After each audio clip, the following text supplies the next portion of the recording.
नमस्कार, मैं अशोक कुमार पांडे और स्वागत है आपका टीसीएच पर। मैं आपको बताता हूं 2024 के लोकसभा चुनाव के दौरान नरेंद्र मोदी जी का एक बयान, हालांकि भैंस चुरा ले जाएंगे, मंगलसूत्र चुरा ले जाएंगे जैसे बयान थे, लेकिन एक और बयान था। उस बयान में मोदी जी कहते हैं, मेरे देश के लोग मुझे वोट देंगे, जिस दिन मैं हिंदू मुस्लिम करने लगूंगा मैं सार्वजनिक जीवन में नहीं रह पाऊंगा, मैं हिंदू मुस्लिम नहीं करूंगा, यह मेरा संकल्प है। मतलब कैसे ये कहा होगा, यही सोच के मुझे आश्चर्य हो रहा है कि आखिर मोदी जी ने ऐसा संकल्प कैसे लिया होगा जिसको वो कुछ दिन भी निभा नहीं सकते। कल हरियाणा में थे वो, जिस समय सारा देश बाबा साहब अंबेडकर की जयंती मना रहा था। मैं खुद बाहर गया हुआ था, मैं राजस्थान में था जहां पर आबू रोड में डॉक्टर अंबेडकर की जयंती मनाई गई। हजारों लोग आए हुए थे, शानदार कार्यक्रम था और पूरे देश में शायद ही कोई ऐसा शहर रहा हो जिस शहर में बाबा साहब अंबेडकर पर कार्यक्रम न हुआ हो। लेकिन नई दिल्ली में जहां सांसद सेंट्रल हॉल में जाकर बाबा साहब की प्रतिमा पर पुष्प चढ़ाते हैं, उनकी जो तस्वीर लगी हुई है उस पर फूल चढ़ाते हैं, वहां पर नरेंद्र मोदी जी नहीं थे। नरेंद्र मोदी जी थे हरियाणा में, और हरियाणा से जो उनके बयान आए हैं और 2024 में जो उन्होंने ये बयान दिया था कि मैं हिंदू मुस्लिम नहीं करूंगा, ये मेरा संकल्प है, दोनों में एक लेफ्ट है तो एक राइट है। मोदी जी को वहां पंचर याद आ गया। आईटी सेल के लोग तो पंचर पंचर करते ही रहते थे, मोदी जी को भी पंचर याद आ गया।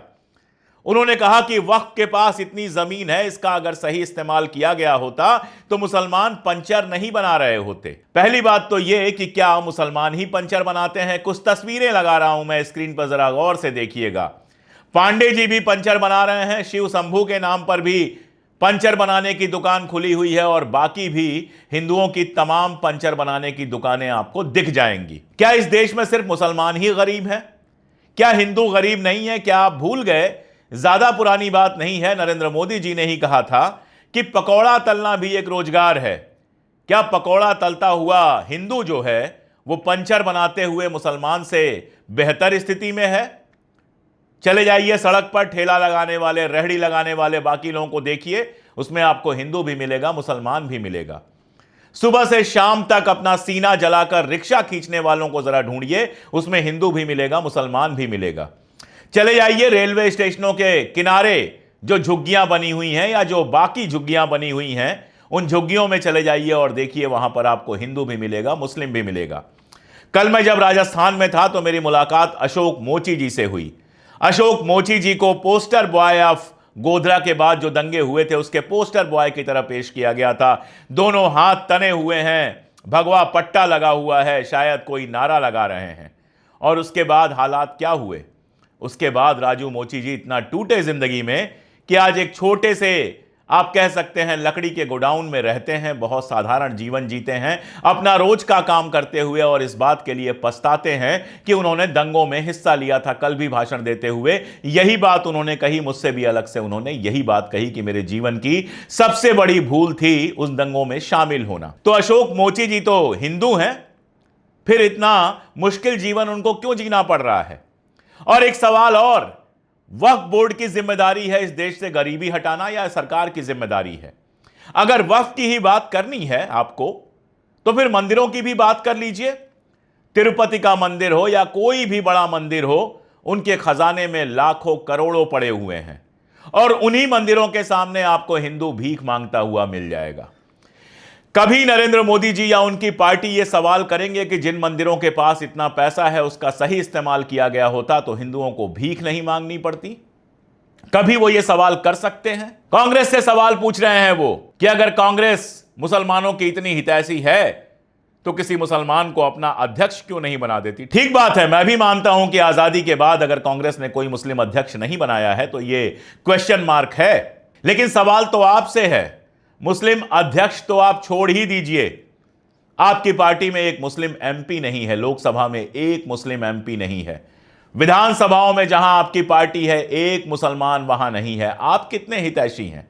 आप किस मुंह से हितैषी होने की बात करते हैं जो दिन रात मुसलमानों के लिए सिर्फ और सिर्फ मुश्किलात पैदा करते हैं?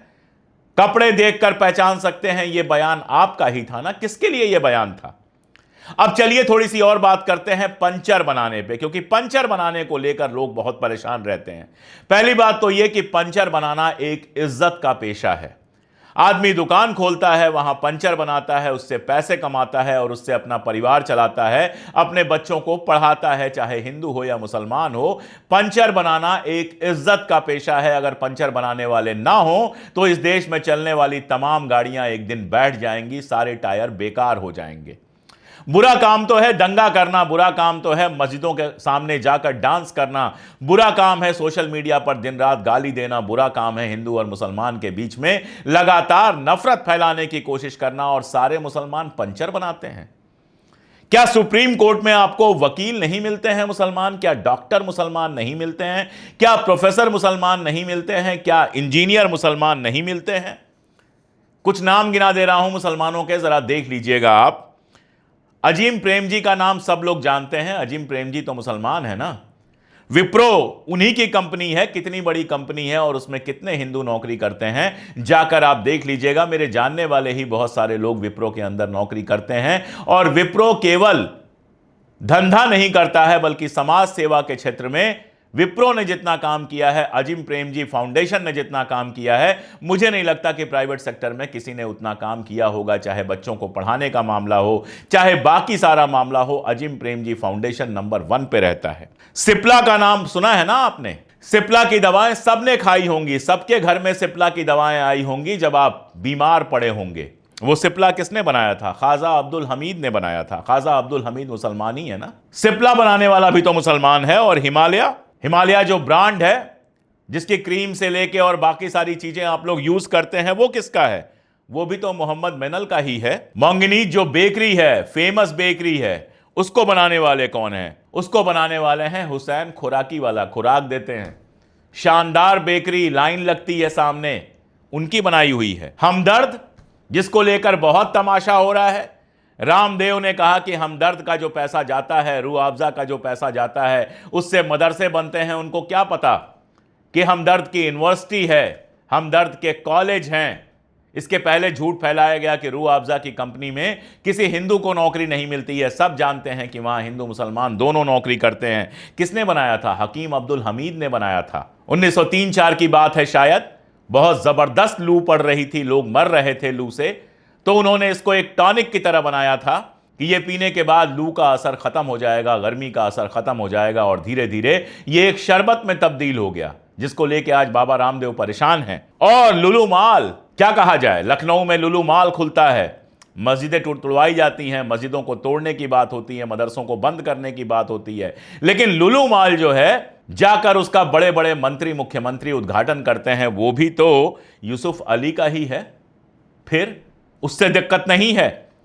शहनाज हुसैन को कौन नहीं जानता है, जिनके ब्यूटी प्रोडक्ट्स पूरे देश भर में बिकते हैं। और मिड डे मैगजीन किसने निकाली थी? खालिद अंसारी ने निकाली थी। रेड चिली जो एंटरटेनमेंट एजेंसी है, वो शाहरुख खान की है। वैसे खानों को कौन नहीं जानता है? सिनेमा की दुनिया पे कब से राज कर रहे हैं आमिर खान, सलमान खान और शाहरुख खान। और आपको लगता है कि मुसलमान सिर्फ पंचर बनाते हैं? इन शॉर्ट्स जानते हैं? कितने लोगों को पता है कि इन शॉर्ट किसने बनाया है? अजहर इकबाल ने बनाया है। शेयर चैट सोशल मीडिया का प्लेटफॉर्म है, फरीद एहसान ने डेवलप किया है। कितना गिनाते जाऊं, गिनाते गिनाते शाम हो जाएगी, लेकिन मुस्लिम इंडस्ट्रियलिस्ट के जो नाम है वो खत्म नहीं होंगे।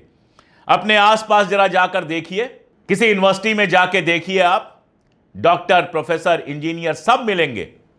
लेकिन जैसे हिंदुओं में सारे लोग अमीर नहीं हैं, हिंदुओं में भी इंडस्ट्रियलिस्ट हैं, बड़े बड़े टाटा हैं, बिरला हैं, अदानी हैं, अंबानी हैं, दुनिया भर के हैं, प्रोफेसर हैं, इंजीनियर हैं, सब हैं। लेकिन उन्हीं में, उन्हीं के घर पर काम करने वाले जो आपको मिलेंगे, जो मेड उनके यहां खाना बनाती होगी, जो बंदा उनके यहां गाड़ी चलाता होगा, जो बाकी सारे काम करते होंगे, वो भी हिंदू मिलेंगे। तो हिंदुओं को तो कभी नहीं कहा जाता गाड़ी चलाने वाले या पंचर बनाने वाले। पंचर बनाने वालों की फोटो मैंने आपको दिखाई दी। नरेंद्र मोदी जी के नाम पर एक पकौड़ा सेंटर खोला था किसी ने। जब मोदी जी ने कहा था पकौड़ा भी रोजगार है, वो तो हिंदू ही था। किसी भी शहर में चले जाइए, रेलवे स्टेशन से बाहर निकलिए, ज्यादा दूर जाने की जरूरत नहीं है, रेलवे स्टेशन से बाहर निकलिए और देखिए जो रेहड़ियां लगी हुई हैं, वो रेहड़ियां किसकी हैं? 90% हिंदुओं की रेहड़ियां होंगी। तो हिंदुओं को रेहड़ी वाला तो कोई नहीं कहता। हां, देश का राजनीतिक माहौल ऐसा बना दिया गया है कि किसी मुसलमान को पॉलिटिक्स में बहुत ऊपर नहीं उठने दिया जाता। अब्दुल कलाम साहब को प्रेसिडेंट जरूर बनाया गया था, लेकिन प्रधानमंत्री या मुख्यमंत्री मुसलमान होगा, अब यह सोचना भी मुश्किल होता है।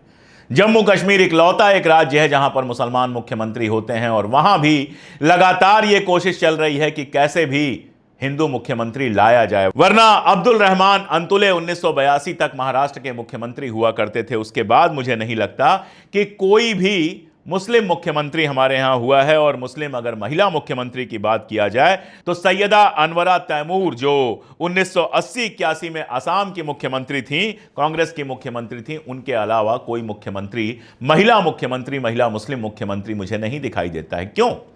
क्योंकि राजनीतिक माहौल ऐसा बना दिया गया है, राजनीतिक माहौल गंदा कर दिया गया है।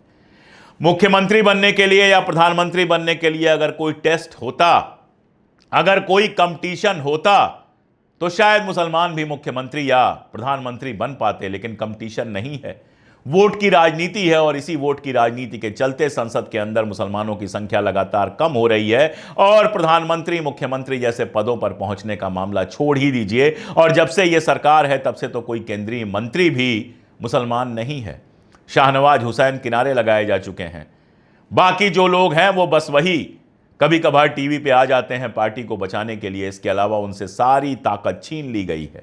ये किया है आपने और सवाल कांग्रेस से पूछ रहे हैं, आपकी मुसलमानों के हितैषी हैं तो आपने क्या किया? आप हितैषी हैं ना, आप बता दीजिए आपने क्या किया? आपने कितने अध्यक्ष बनाए, कितने विधायक बनाए, कितने लोगों को लोकसभा में चुनकर आप ले आए? बता देना चाहिए। अगर नहीं बता सकते हैं तो फिर कांग्रेस से सवाल करने का कोई मतलब ही नहीं बनता है। जिस मुस्लिम समाज ने डॉक्टर एपीजे अब्दुल कलाम, अरीब अहमद, सैयद खलीक अहमद, खुशबू मिर्जा, डॉक्टर बुशरा अतीक, मोहम्मद साबिर आलम ऐसे ऐसे वैज्ञानिक दिए हैं, उस मुस्लिम समाज को पंचर बनाने वाला समाज कह रहे हैं। हां, यह अलग बात है कि जब से आप आए हैं उनके आर्थिक आधार पर लगातार हमला करने की कोशिश की जा रही है। इस हमले के असरात भी निश्चित तौर पे हुए हैं, लेकिन मैं जानता हूं कि मुस्लिम आबादी का बड़ा हिस्सा अब अपने बच्चों को पढ़ाई लिखाई में झोंक रहा है। वो जानता है कि डॉक्टर अंबेडकर ने कहा था कि शिक्षा शेरनी का दूध है, और अब वो चाहता है कि उसके बच्चे उस शेरनी का दूध पिएं, शिक्षा हासिल करें और न केवल हिंदुस्तान में बल्कि दुनिया भर में अपना नाम ऊंचा करें। और बात कर लीजिए, पूरा मिडिल ईस्ट जरा देख लीजिए आप, दुबई देख लीजिए, यूएई देख लीजिए, पूरा का पूरा आप सऊदी अरब देख लीजिए, ओमान देख लीजिए, तमाम सारे मुल्कों को देख लीजिए। वहां जो हिंदुस्तानी काम कर रहे हैं, जरा देख लीजिए उसमें कितने हिंदू हैं, कितने मुसलमान हैं। आधे से ज्यादा आपको हिंदू दिखाई देंगे।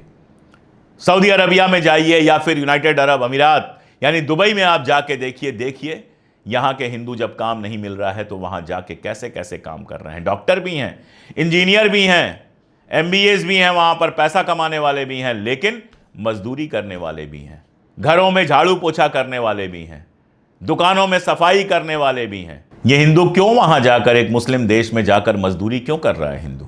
क्योंकि आपके देश में रोजगार नहीं है, क्योंकि आप उसको रोजगार और इज्जत की जिंदगी नहीं दे पा रहे हैं। आ जाइए दिल्ली में जहां पर मजदूर रहते हैं, जहां फैक्ट्रियां लगी हैं, नोएडा में, फरीदाबाद में, गुड़गांव में, चलकर देखिए। 8-8 घंटे नहीं, 16-16 घंटे काम कर रहे हैं और फिर भी इतने पैसे नहीं कमा पा रहे हैं कि ढंग की जिंदगी जी सकें। एक एक घर में वो बंक बेड बनी हुई है, बंक बेडों में रह रहे हैं, और घर ऐसे जिनको चिड़िया का घोंसला भी नहीं कहा जा सकता है, कबूतर खानों में रह रहे हैं, नारकीय जिंदगी जी रहे हैं, बस जी रहे हैं किसी तरह से। क्यों? क्योंकि अपने घरों में उनको रोजगार नहीं मिल पा रहा है। आप वक्फ बिल को लेकर बड़ी बड़ी बातें कर रहे हैं, कह रहे हैं 2013 में कांग्रेस ने संशोधन कर दिया। अरे 2013 में जब कांग्रेस ने संशोधन किया तो भारतीय जनता पार्टी ने उसका समर्थन क्यों किया था? आपकी अपनी पार्टी ने 2013 में उस संशोधन का समर्थन क्यों किया था? इस बात का जवाब तो आपको देना चाहिए। हरियाणा में आप बड़ी बड़ी बातें कर रहे हैं, कांग्रेस होती तो ब्लैक आउट हो जाता। यही हरियाणा है जहां एक पोस्ट के लिए एकदम लोग एक दूसरे के पीछे लाइन में लग गए थे, पोस्ट सफाई कर्मी की थी। हरियाणा ही है जहां पर ड्रग्स की प्रॉब्लम रोज बड़ी होती जा रही है। हरियाणा है जहां रोजगार की प्रॉब्लम लगातार बड़ी होती जा रही है। आप मुसलमान मुसलमान मुसलमान पंचर वाले की बात कर रहे हैं। चले जाइए दुनिया के किसी भी मुल्क में, यूरोप तक चले जाइए, देखिए हिंदुस्तानी वहां जाकर क्या क्या काम कर रहे हैं। किसी भी तरह से यूरोप और अमेरिका में घुसने के लिए किस रास्ते से जा रहे हैं, जिन लोगों ने डंकी फिल्म देखी होगी वो अच्छी तरह से जानते हैं। अमेरिका जानवरों की तरह उनको बांधकर हिंदुस्तान में पटक देता है और आप कहते हैं कि ये तो लीगल है। तब आपको हिंदू मुसलमान नजर नहीं आते हैं कि उसमें कितने हिंदू लौटा के लाए गए थे। सबसे ज्यादा तो आपके अपने स्टेट गुजरात के लोग थे। कबूतरबाजी करने वाले, डंकी मार के अमेरिका कनाडा में घुसने की कोशिश करने वाले सबसे ज्यादा तो आपके गुजरात के लोग हैं। आपको जवाब देना चाहिए कि गुजरात में जो आप लोग, आपने करोड़ों की जमीनें फ्री में दी हैं, अदानी को इतनी सारी सुविधाएं दी हैं, अगर उन पैसों का सही इस्तेमाल किया गया होता तो लोगों को अपना मुल्क छोड़कर दूसरे मुल्कों में जाकर बेइज्जत नहीं होना पड़ता। लोगों को नौकरियां अपने गांव में, अपने शहर में ही मिल जाती। अगर कोई आपसे यह सवाल पूछ ले कि जो लाखों करोड़ रुपए अपने प्रचार में खर्च किए गए हैं और बचे हुए लाखों करोड़ रुपए करोड़पतियों का, अरबपतियों के, खरबपतियों के लोन माफ करने में लगाए गए हैं, अगर वो पैसे रोजगार बढ़ाने के लिए लगाए गए होते तो क्या हमारे देश के नौजवानों को Modi traders, Pandit ji tyre, Sharma tyre, Shriram tyre, Mishra tyre, Bhola puncture, Shri Ganesh tyre, Sai tyre, जय मां करणी टायर जैसे पंचर बनाने के काम करने पड़ते? अगर ये अपने वाले पंचर वाले नहीं दिख रहे हैं, अगर आप नहीं सोच पा रहे हैं कि हिंदू जो बेरोजगार है, जो पंचर बना रहा है, जो छोटी छोटी नौकरियां कर रहा है, जो बड़े बड़े शहरों में जाकर गुलामी कर रहा है, जो किसी भी तरह से विदेश में घुसने की कोशिश कर रहा है कि ढंग की जिंदगी जी सके, वो क्यों कर रहा है? इसीलिए ना कि आप उसको ढंग की जिंदगी नहीं दे पा रहे हैं। इसीलिए ना कि जो पैसा उसके विकास पे खर्च करना था वो आपकी होर्डिंग और आपके प्रचार में खर्च हो रहा है। इस पर बात नहीं करेंगे मोदी जी। आपको मुस्लिम पंचर वालों पे बड़ी दया आ रही है, लेकिन जिन हिंदुओं की बात करते हैं उन हिंदू पंचर वालों की बिल्कुल याद नहीं आ रही है। बहुत छोटी और ओछी राजनीति है मोदी जी। आप देश के प्रधानमंत्री हैं, आपसे इससे ज़्यादा उम्मीद की जाती है। मुस्लिम समाज के बहुत सारे लोग अपनी मेहनत से आगे बढ़े हैं, बाकी भी बढ़ने की कोशिश कर रहे हैं, और जो पंचर बना रहे हैं वो भी बड़ी इज्जत की ज़िंदगी जीते हैं। सुबह दुकान खोलते हैं, शाम को घर जाते हैं, बच्चों को स्कूल भेजते हैं, कायदे से रहने की कोशिश करते हैं और आगे बढ़ने की कोशिश करते हैं, एक इज्जतदार शहरी की तरह रहने की कोशिश करते हैं। दिक्कत उनसे नहीं है, दिक्कत उनसे है जो दिन रात गुंडागर्दी कर रहे हैं, जो मस्जिदों के सामने जाकर तमाशा कर रहे हैं, जो दंगों में शामिल हो रहे हैं, जो आगरा की सड़कों पर इकट्ठा होकर तलवारें लहरा रहे हैं। उन पर ध्यान दीजिए। जो पंचर बना रहे हैं, चाहे हिंदू हो या मुस्लिम, उन्होंने तो अपनी ज़िंदगी चलाने का एक तरीका ढूंढ लिया है। आपको शुक्रिया कहना चाहिए उनका कि नौकरी देने के काम से आपको थोड़ा सा मुक्ति दे रहे हैं। आज के लिए इतना ही, बहुत शुक्रिया।